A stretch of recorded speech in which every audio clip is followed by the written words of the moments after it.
Terima kasih Bapa untuk semua rahmat dan kasih-Mu kepada kami semuanya. Shalom. Pada kesempatan hari ini, Sabtu 2 Oktober 2021, saya Evangelis Lisa Yovita akan membawakan firman Tuhan yang bertema Toxic Relationship. Saat ini, banyak orang menjaga kesehatan jasmani, namun lupa untuk menjaga kesehatan jiwa dan rohaninya, sehingga kita mudah diserang oleh virus dan kuman yang dapat menyebabkan penyakit bagi jiwa dan rohani kita. Virus tersebut saya beri nama Toxic Relationship. Saya akan bahas dua hal. Yang pertama yaitu Toxic Relationship yang merusak hubungan dengan Tuhan. Yesaya 59 ayat 2 mengatakan, "Tetapi yang merupakan pemisah antara kamu dan Allahmu ialah segala kejahatanmu, dan yang membuat dia menyembunyikan diri terhadap kamu sehingga ia tidak mendengar, ialah segala dosamu." Toksik yang dapat membuat Tuhan bisa menyembunyikan diri adalah karena kejahatan dan dosa. Ini adalah pemisah antara kita dengan Bapa di surga.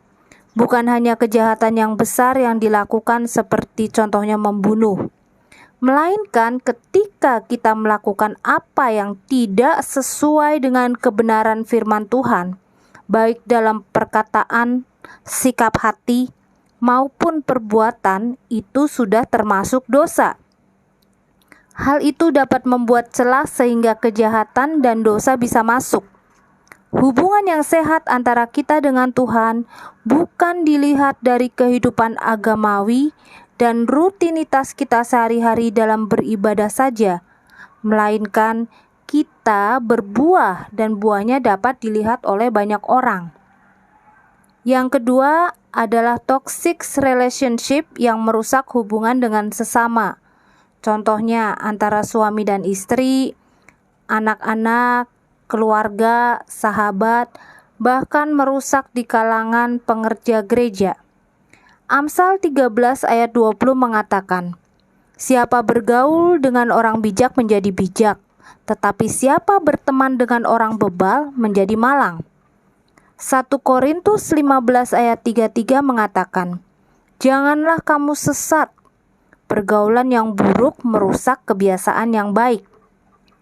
Apakah kita memiliki toksik yang bisa meracuni hubungan antara kita dengan orang lain dan merusak hubungan kita di antara sesama pengerja? Kita harus introspeksi diri akan hal ini agar tidak membuat energi terkuras, sehingga ketika kita membangun hubungan semuanya tidak sia-sia. Jangan-jangan kita sendiri bertoksik, ya kan? Bagaimana caranya agar kita terhindar dari toksik dalam hubungan dengan sesama? Yaitu dengan memiliki kasih dari Kristus dan menabur kasih untuk sesama. Bahasa kerennya adalah loving God, loving people. Karena kasih itu sendiri menutupi banyak sekali pelanggaran. Jadi kesimpulannya, bagaimana cara kita mengetahui kalau kita punya toksik atau racun? Deteksilah diri kita secara pribadi apabila kita selalu melihat orang lain dengan sudut pandang negatif. Selalu iri, dengki, tersinggungan. Nah, kalau demikian itu artinya positif kita punya toksik.